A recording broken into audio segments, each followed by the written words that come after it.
Alors, ensemble, on va faire une lecture, si vous le voulez bien. Le sujet, c'est, vous l'avez là sous les yeux, que fais-tu de ton passé? En fait, il faut que je vous explique. Initialement, donc, je devais poursuivre, et je pensais ainsi poursuivre ce que nous avons abordé la semaine dernière, Jésus, le serviteur modèle. Et c'était dans ma pensée, c'était, voilà, j'allais dire, c'était fait. Et j'étais pas inquiet pour ce matin. Et puis, alors que je travaillais donc l'étude sur les juges, étude que nous abordons actuellement pour ceux qui suivent donc l'étude du livre des juges. Donc j'étais dans l'étude du livre des juges, je préparais pour le jeudi soir. Et puis là, une pensée m'a saisi. Mais elle m'a saisi tellement qu'il m'a été impossible de poursuivre et de finaliser comme je le voulais l'étude sur le livre des juges. J'ai dû m'arrêter, fermer et puis aborder cette pensée qui est arrivée comme cela. Ça va rien à voir en plus avec le livre des juges. Donc là, franchement, rien à voir, aucun lien. Et il y a eu cette pensée, que fais-tu de ton passé? Alors sur le coup, j'ai dit, Seigneur, tu m'interroges là. Et j'ai pensé à moi, bien sûr, et ça m'a amené une réflexion personnelle, mais j'ai compris aussi qu'il y avait plus que cela, c'était pas simplement m'amener une réflexion personnelle. Je pense que Dieu aujourd'hui veut parler à quelqu'un par rapport à ce sujet. Alors on va faire une lecture dans le psaume 147, verset 3. « Il guérit ceux qui ont le cœur brisé et pansent leurs blessures. » Psaume 147, verset 3. « Il guérit ceux qui ont le cœur brisé et pansent leurs blessures. » Vous savez, trop souvent, la conversion est présentée et perçue par beaucoup de ceux qui en écoutent la prédication comme étant le coup de baguette magique qui vient tout régler. C'est souvent comme cela que les choses sont présentées. Et trop souvent comme cela, c'est présenté. Et on a l'impression, voilà, je vais me convertir, les choses vont changer, ça y est, le coup de baguette magique, le coup de baguette divin va passer, tout sera transformé, mes problèmes vont disparaître, tout va disparaître. Convertissez-vous et vous trouverez le bonheur. Convertissez-vous, vous aurez une vie heureuse et prospère. Convertissez-vous et vous n'aurez plus de problèmes, etc., etc. Nous sommes là devant des clichés, ce que j'appelle moi des clichés, qui font que nombre de chrétiens se retrouvent déçus, se retrouvent frustrés, se retrouvent avec une certaine colère, parce qu'ils ont l'impression que le message en fait biblique qui leur est annoncé les a trompés, que c'est une tromperie quelque part, que c'est un mensonge. Et vous avez des gens comme cela qui, j'allais dire, composent le décor de ceux qui ont quitté l'Église parce qu'ils ont entendu un message, mais la réalité n'a pas montré la véracité du message. Parce qu'en fait, le message s'est résumé à un cliché. C'est ce que produit la prédication qui n'aborde qu'un aspect en vue d'attirer les foules, qui se concentre sur les émotions, en oubliant la réalité profonde du message de Jésus-Christ lui-même, parce qu'il y a une profondeur dans le message de Jésus. Je me souviens, je vais vous donner ce témoignage d'une sœur au Vietnam, une sœur en Christ, qui me donna le témoignage d'un membre de sa famille, et elle était peinée par cela, elle m'en parlait avec beaucoup de tristesse, elle me demandait mon avis, et elle m'a donné le témoignage d'un membre de sa famille qui a participé à une rencontre qui rassemblait ceux qui le souhaitaient, et c'était un prédicateur d'outre-Atlantique qui est arrivé, et ce dernier a utilisé bien sûr la Bible. Un prédicateur utilise la Bible. Et il a utilisé un verset, j'ai utilisé, vous allez comprendre pourquoi. Il a utilisé un verset qui est un verset que l'on trouve dans l'évangile de Luc au chapitre 6, c'est verset 38, mais il n'a lu qu'une partie du verset. Cette partie du verset qu'il a lu et sur laquelle il a fondé toute sa prédication était « Donnez, il vous sera donné ».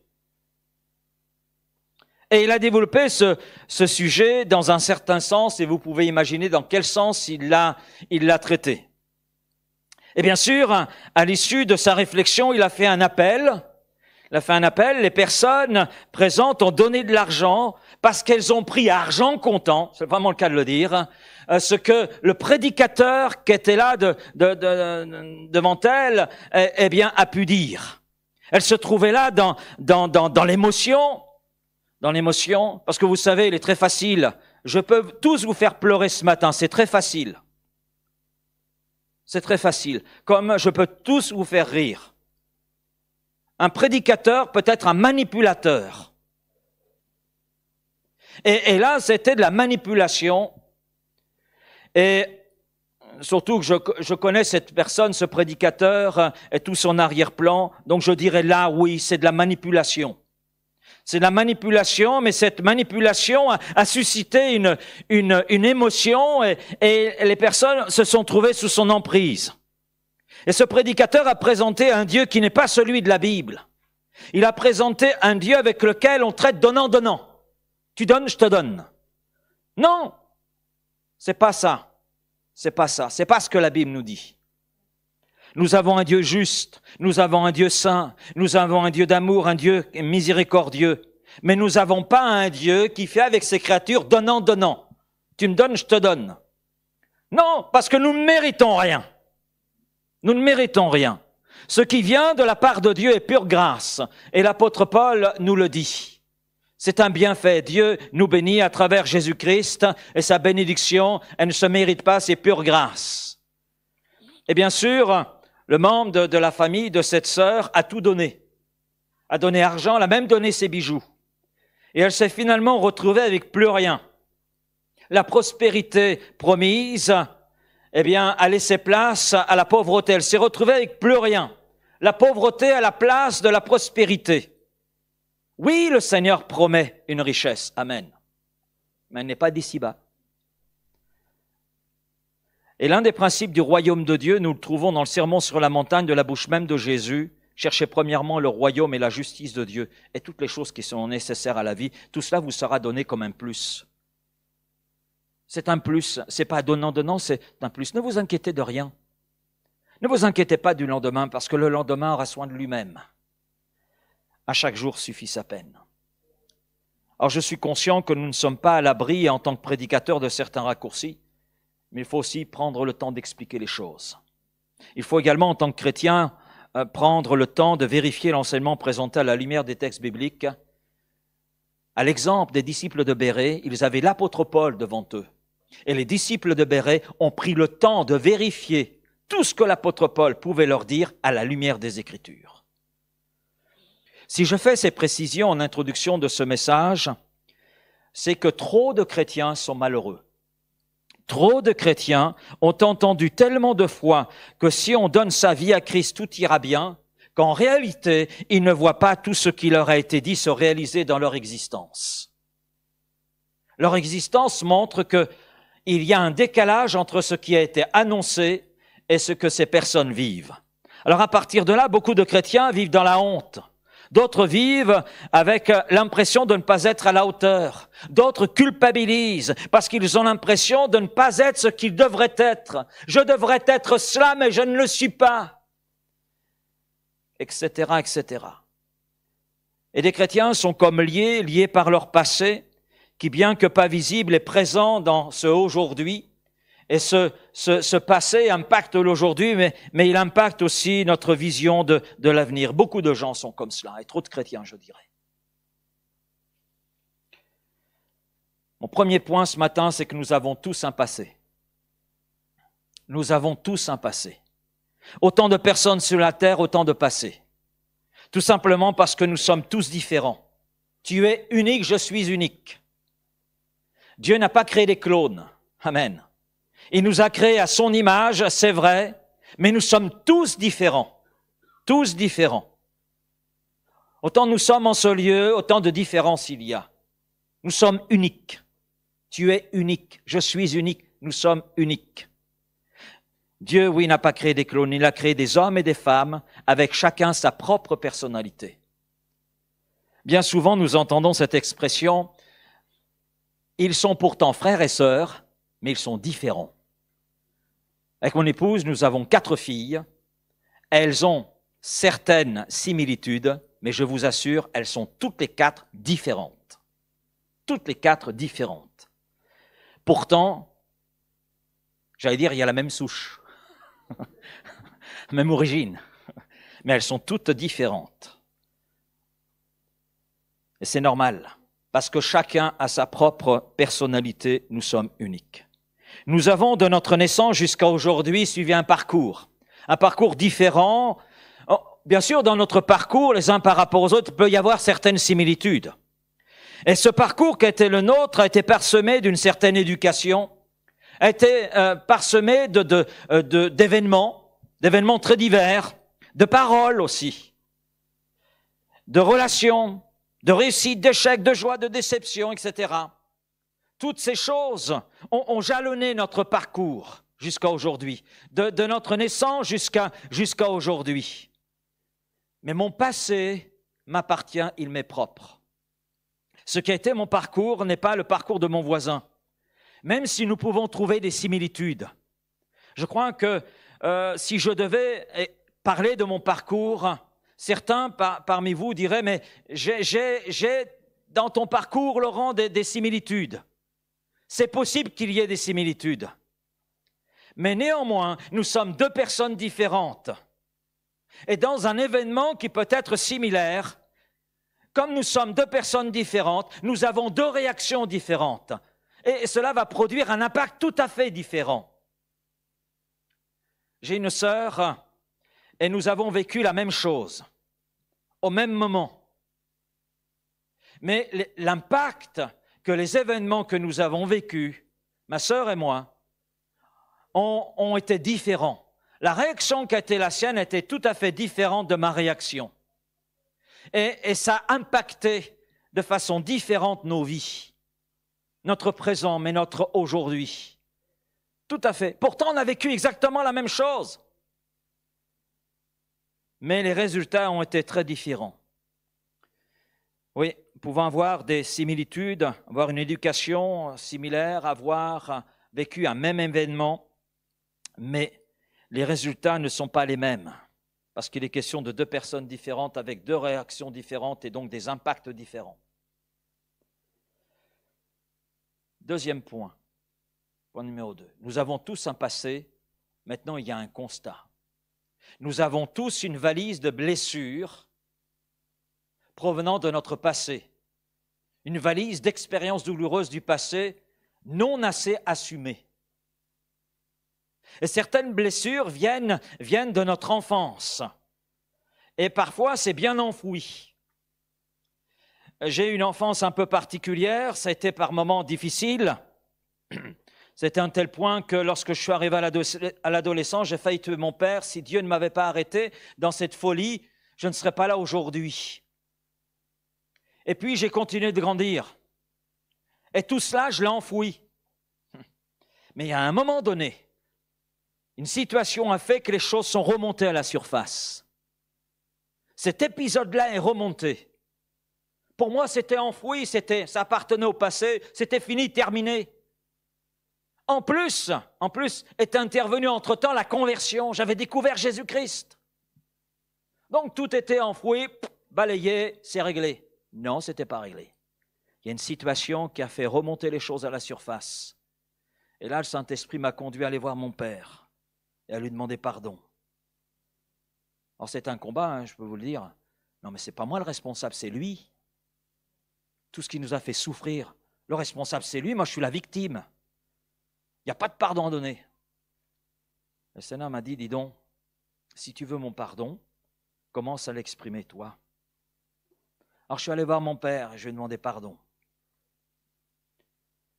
Et pourtant c'était quelque chose de passé qui appartenait à mon lointain, en arrière.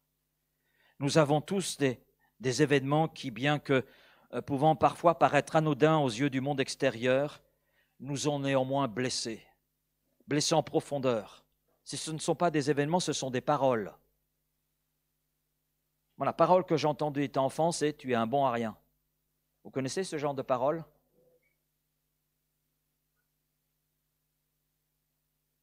Et c'est des paroles qui vous marquent cela, et qui demeurent, et qui construisent aussi votre présent et qui impactent votre avenir.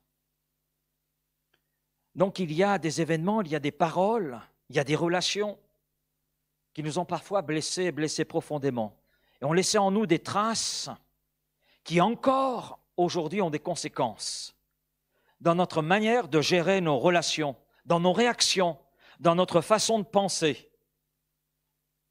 Je me souviens d'un épisode, notre fille aînée, elle était encore petite et elle a exprimé une tristesse à un moment donné. Je ne me souviens plus les circonstances de sa tristesse. Elle pleurait, puis elle est venue là, elle s'est blottie contre moi. Et je suis resté de marbre. Je suis resté de marbre. Heureusement qu'il y avait ma femme qui était là et qui m'a fait signe parce que je ne savais pas quoi faire. J'étais un empoté. Eh oui, un empoté. Parce que moi, prendre dans les bras, c'était pas mon vécu. Voilà. Et la saisir heureusement qu'il y avait ma femme pour me dire ce que je devais faire. Amen. Et à travers ces petites choses, j'ai réalisé combien oui, passé nous impacte même dans notre présent. Alors je peux lister quelques blessures, le rejet, la privation, l'humiliation, l'abus, l'abandon, la négativité, la dévalorisation, la trahison, l'échec, etc., etc. Nous sommes tous porteurs d'au moins une de ces blessures et parfois même de plusieurs. Alors je sais ce que certains pensent et j'ai vu les réactions justement sur le Facebook, puisque j'ai mis le titre de la prédication ce matin sur le Facebook et il y a eu les réactions et qui ont été très intéressantes. Mais moi je suis chrétien, converti. Donc mon passé est oublié. Ça, c'est un cliché. Je suis converti peut-être depuis peu, depuis longtemps. Alors bien souvent, on utilise ce verset. Il nous arrange bien ce verset. 2 Corinthiens 5, 17. Vous connaissez ce verset? Si quelqu'un est en Christ, si quelqu'un est uni à Christ, il est une nouvelle création. Amen. Les choses anciennes sont passées. Voici, toutes choses sont devenues nouvelles. J'aime ce verset, c'est vrai. Beaucoup l'aiment. Beaucoup en tordent le sens, malheureusement. Oui, si nous nous unissons à Christ, nous entrons dans quelque chose de nouveau. Amen. Il y a comme un remodelage de notre vie qui se fait. Ce n'est plus alors le péché qui domine. Amen. Parce que si nous confessons nos péchés, il est fidèle et juste pour nous les pardonner, pour nous laver et nous purifier, donc de nous rendre capables de dominer ce qui nous dominait avant que nous soyons unis à Christ. Et par la foi en Jésus, c'est vrai, nous entrons dans une vie nouvelle. Mais est-ce que nous perdons notre personnalité? Est-ce que comme cela, paf, tout est changé, tout est transformé? Votre caractère est nouveau?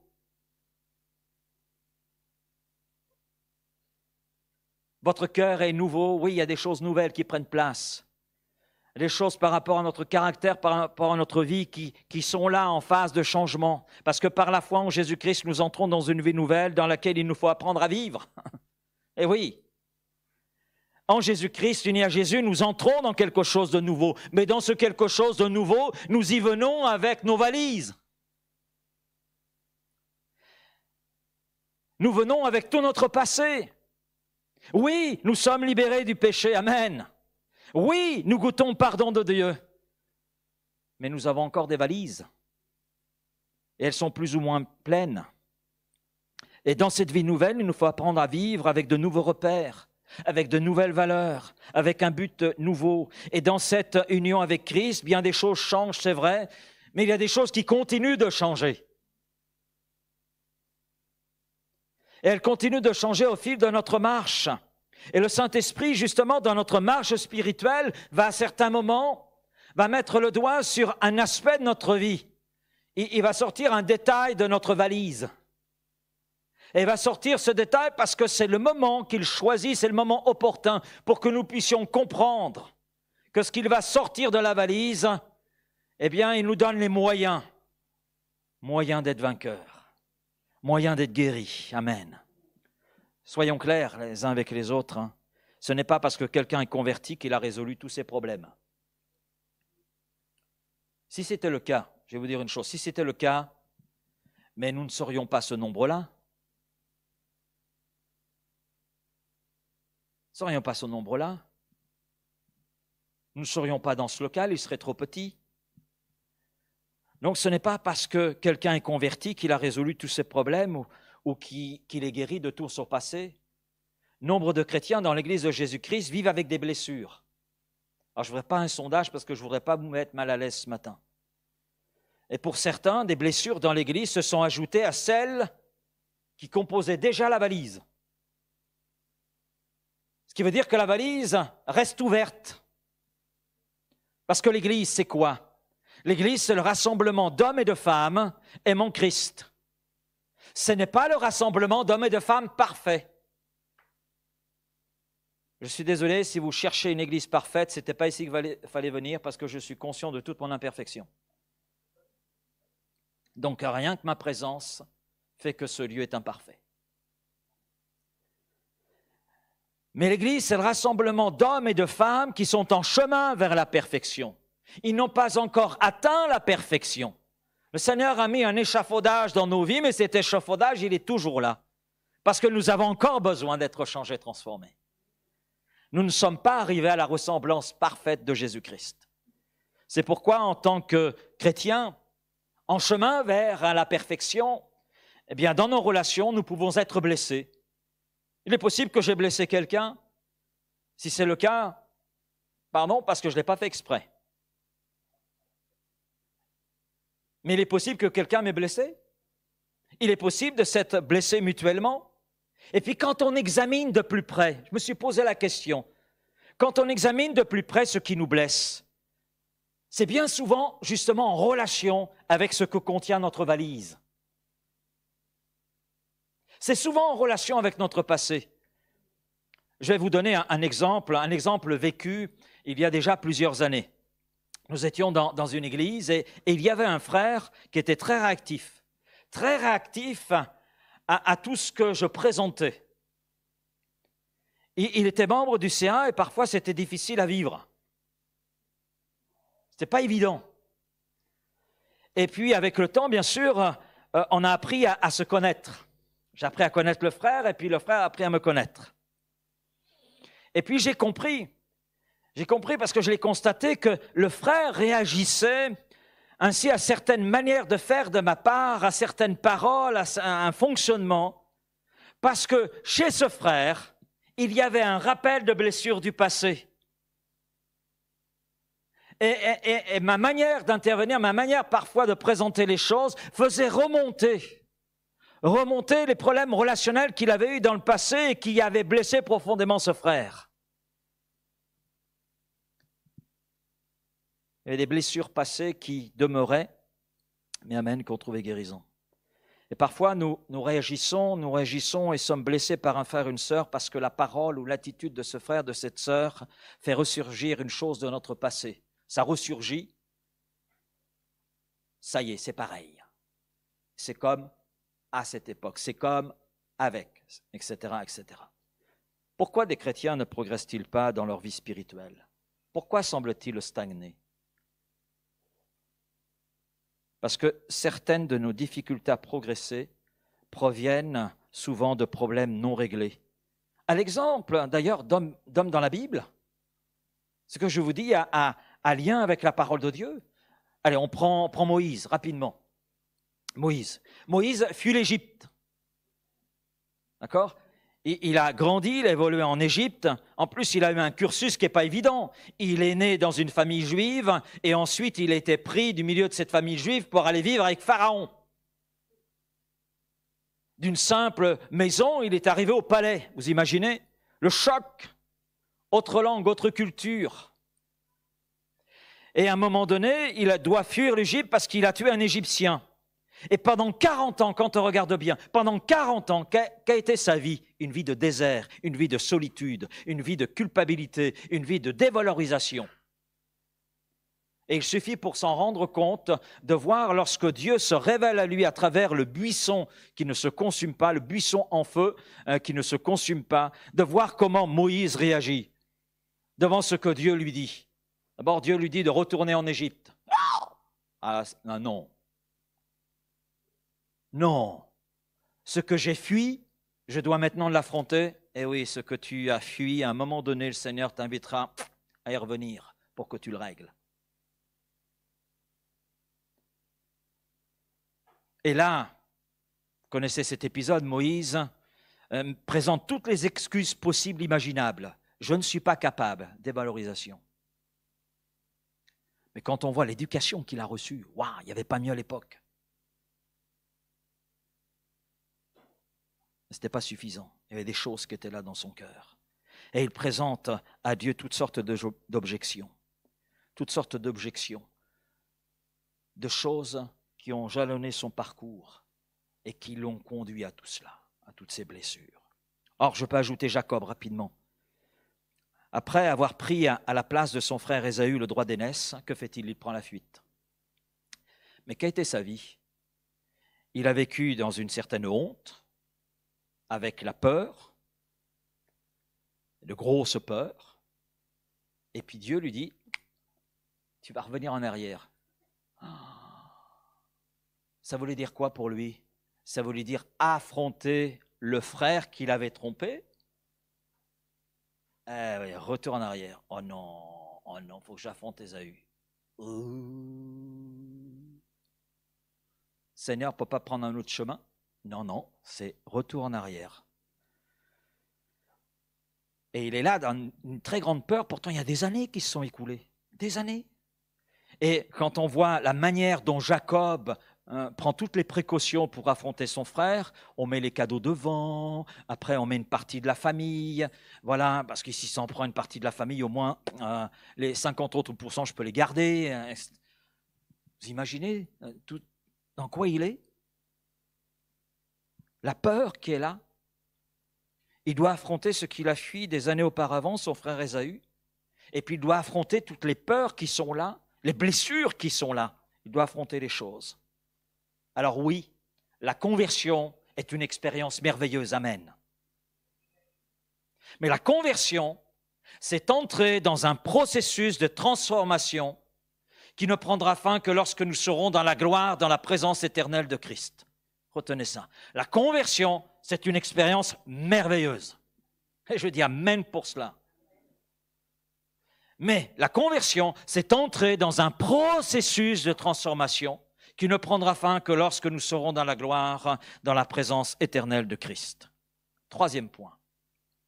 Que faisons-nous de nos blessures du passé? Par rapport à nos blessures, il y a plusieurs réflexes. Il y a un réflexe très humain, c'est de se fabriquer une carapace. Et d'adopter un mode de fonctionnement qui est la destiné à, quelque part à nous protéger afin de ne plus souffrir. Proche du réflexe de la carapace, il y a le refoulement. C'est très fréquent. Le refoulement consiste à expulser dans son inconscient un souvenir ou une situation qui est consciente. Et on veut la refouler parce qu'elle nous trouble, elle nous gêne, elle nous dérange. C'est ce que fait Moïse, quand on regarde quelque part. Après avoir tué l'Égyptien, qu'est-ce qu'il fait? Il le cache dans le sable. Il le cache dans le sable en pensant qu'en enterrant le cadavre, il enterre le souvenir de son crime. Non, il se trompe. Et je crois que les hôpitaux psychiatriques sont pleins de gens qui ont refoulé leurs problèmes, qui ont refoulé blessures du passé. Puis d'autres personnes croient fermement que le temps finira par tout effacer. Le temps n'a pas malheureusement une vertu thérapeutique. Je dirais que le seul effet positif du temps, nous le voyons lorsqu'une personne décide véritablement d'ouvrir son cœur à Dieu. Là, dans ce temps qu'elle passe avec Dieu, c'est un temps aux effets positifs. Retenons ceci ce matin, les blessures ont besoin d'être soignées parce que la douleur occasionne toujours des répercussions dans plusieurs domaines de nos vies. Nos réactions, nos relations avec Dieu, notre vie de couple, vie de famille, le travail, les relations en général. Et c'est là que nous devons accepter le regard de Dieu. Et j'en arrive à notre 4e point. En Dieu, nous avons un chemin de guérison. Amen. Dieu est plus grand que ton passé et des blessures qui en résultent de ton passé. Dieu connaît ce qui est profond et caché. Il connaît tout de vous et de moi, de chacun d'entre nous. Je peux vous cacher bien des choses et je vous en cache parce que vous n'avez pas à tout savoir. Ça ne vous dérange pas? Mais je sais qu'il y a la réciproque aussi. Mais devant Dieu, rien n'est caché. Rien n'est caché. Dieu connaît les blessures cachées en nous. Il sait que sur certains points de nos vies, nous sommes incapables de changer quoi que ce soit. Incapables. Mais une chose est certaine, si nous demandons à Dieu de sonder notre cœur, il va alors révéler les zones d'ombre de notre passé, il va mettre la lumière au moment opportun afin de porter son action. Et ça, c'est un point important, savoir laisser Dieu sonder notre cœur. Amen. À l'exemple de David, qui dans le psaume 139, au verset 23, dira « Sonde-moi, ô Dieu, connais mon cœur, regarde si je suis sur une mauvaise voie. Regarde, et conduis-moi sur la voie de l'éternité. » En d'autres termes, la voie de la guérison, la voie de ta gloire manifestée dans ma vie. Est-ce que nous sommes d'accord de laisser Dieu ce matin, de laisser à Dieu le droit de regard sur notre cœur? Est-ce que nous sommes prêts à lui formuler cette prière? Sonde-moi, ô Dieu. Vous savez, Dieu n'est pas surpris parce que nous avons vécu ce que nous vivons. Dieu est Dieu. Et Dieu est omniscient. Dieu savait déjà que ses enfants subiraient des blessures de toutes sortes dans cette vie présente. Et je crois que c'est pourquoi Dieu a inspiré le psalmiste, le psaume 147, verset 3 que nous avons lu. Il guérit les cœurs brisés, pense leurs blessures. Alors, il guérit les cœurs brisés, littéralement, c'est les cœurs en morceaux. Il pense, c'est-à-dire il soigne, il bande leurs blessures. On peut aussi traduire par douleur. Cœurs brisés, les cœurs en morceaux, un intérieur en morceaux. Et on peut essayer de rassembler les choses. On a les moyens de rassembler les choses, mais de remettre les choses à leur place correctement, tel un puzzle que l'on complète, là c'est un peu plus difficile.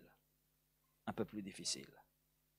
Puis je ne sais pas si vous avez remarqué, bon, je ne suis pas un expert en puzzle, mais je me souviens d'une personne qui faisait des puzzles, des grands puzzles, je ne sais pas combien de pièces, et après avoir fait le puzzle, elle mettait de la colle. Et tous les joints étaient bien lisses, bien nets. Il y avait une protection. Je crois que c'est ce que Dieu veut faire. En repensant à cette image, je me dis, mais c'est exactement ce que tu veux faire. Ce que tu veux faire. Et Dieu nous dit, je suis l'Éternel qui te guérit. Exode 15, 26. Je suis Adonai Rapha. Et là, dans le psaume 147, c'est « Il guérit ». Oui, il est le Dieu qui guérit. Alors bien sûr, le verset 2 de ce psaume, pour resituer un peu les choses dans leur contexte, le verset 2 de ce psaume nous fait savoir que le psalmiste se réfère spécifiquement aux exilés d'Israël, qui vivent un moment difficile. Mais je crois que ces paroles qui sont là sont aussi valables pour nous. Aussi valables pour nous. Nous sommes aussi voyageurs ici-bas. Notre patrie, elle n'est pas d'ici-bas. Nous ne sommes pas de ce monde. Père, je ne te prie pas de le jeter de ce monde, mais de le préserver de ce monde. Pourquoi? Parce que nous ne sommes pas de ce monde. Nous ne sommes que voyageurs ici-bas. Notre destination, c'est la gloire éternelle, la présence éternelle avec Dieu. Et Dieu, à travers ce psaume, communique sa préoccupation pour chaque individu, pour chacun d'entre nous, pour vous comme pour moi, pour notre cœur qui est peut-être en morceaux, ou dans lequel ce matin il y a encore des morceaux qui ne sont pas à leur place, il y a encore des joints qui font apparaître des blessures. Et dans ce psaume 147, verset 3, Dieu nous rappelle que son pouvoir est illimité. Amen. Il est assez puissant pour guérir toutes les blessures, peu importe quand et comment elles se sont produites dans nos vies. Notre douleur, notre blessure n'est jamais au-delà de son immense pouvoir. Il est le grand médecin capable d'accéder à notre passé et de guérir nos âmes. Amen. L'Écriture dit « il guérit ». Il guérit, c'est un présent qui est utilisé ici, il guérit. Il guérit. Ce qui signifie que cette guérison, elle est en cours. Elle est en cours. Nous y avons toujours accès. Parce que quand Dieu commence quelque chose en nous, il le poursuit, il l'amène à son achèvement. Il guérit. Il guérit. Et ce mot « il guérit » nous montre que c'est un processus qui peut prendre plus ou moins de temps. Mais il est sûr que Dieu guérira. Il y a cette certitude dans cette parole. Il guérit les cœurs en morceaux, les cœurs brisés. Il guérit. C'est Dieu qui guérit. Ça veut dire que c'est une action surnaturelle qui peut se produire dans nos vies encore et encore. Aussi longtemps que nous avons besoin de guérison, Dieu est celui qui poursuivra son action. Le psalmiste nous rappelle que Dieu est capable de guérir tous les types de blessures. Il guérit les cœurs brisés. Il n'est pas dit par quoi ou comment, tout simplement parce que Dieu peut tout. Si nos blessures sont physiques, il peut les guérir. Amen. Si nos blessures sont mentales, il peut les guérir. Si nos blessures sont émotionnelles, il peut les guérir. Dieu ne guérit pas simplement nos cœurs en morceaux. Notez bien ce psaume. En fait, il y a deux parties dans ce psaume. Il guérit les cœurs brisés, donc c'est un processus, et pense, c'est-à-dire il soigne, il bande leurs blessures, les douleurs. On peut être guéri d'un passé, mais on a besoin que ce passé soit cicatrisé, ne soit plus douloureux, que s'il y a une situation, s'il y a une relation qui peut éventuellement faire remonter les choses à la surface, que quand le doigt est posé, ça ne fasse plus mal. Amen. Voilà pourquoi il y a ces deux parties. Il guérit, le processus, c'est vrai, de guérison, et il pense, il soigne, afin que la douleur ne subsiste pas. Ce qui veut dire que le Seigneur prend le temps de penser tendrement les endroits blessés de nos vies, afin que nous goûtions à sa pleine guérison. Amen. Amen. Et je crois que ce niveau de tendre attention communique des vérités importantes sur Dieu. Dieu se soucie de ceux qui ont le cœur en morceaux. Ton cœur est peut-être en morceaux ce matin. Eh bien, Dieu se soucie de l'état de ton cœur. Et Dieu te dit, j'ai le pouvoir de guérison. Et ce pouvoir de guérir est infini. Et puis, on voit aussi l'amour de Dieu. Il guérit parce qu'il aime. Nous sommes ses créatures. Nous sommes les enfants qu'il s'est acquis auprès du sang de son Fils Jésus. Et son amour fait qu'il nous prend dans ses bras. Il nous saisit et porte son action en nous pour réparer tout ce que la vie a produit en nous et ce qui en résulte. Et Dieu est capable de guérir toutes les blessures. Dernier point qui est la conclusion. Dieu ne nous abandonne pas. Si quelqu'un pense, à travers tout ce que j'ai vécu, etc., à travers ce que je suis aujourd'hui, ce que je devrais être que je ne suis pas, etc. Non, Dieu ne nous abandonne pas. Dieu ne t'abandonne pas. Dieu ne nous abandonne pas avec notre passé et nos blessures, mais Dieu entre dans notre vie, guérit nos cœurs en morceaux et il pense chaque blessure. Et je conclus avec cette parole, Dieu veut guérir ton passé et les blessures qui en résultent. Il veut restaurer ton présent et à partir de là bénir ton avenir. Amen. Oui, Dieu veut guérir ton passé, les blessures qui en résultent, restaurer ton présent qui est impacté par tout ton passé et bénir ton avenir. Et là, je dis Amen. Amen. Seigneur, merci pour ta parole ce matin. Merci pour cette pensée que tu avais vraiment placée sur mon cœur. Et je crois, Seigneur, que c'est pour quelqu'un ce matin. Hein, Seigneur, oui, c'est pour quelqu'un que tu t'adresses. Il y a quelqu'un que tu adresses cette parole ce matin, Seigneur. Alors merci, parce que je crois que maintenant, c'est toi qui confirmes ta parole. C'est toi qui maintenant interviens.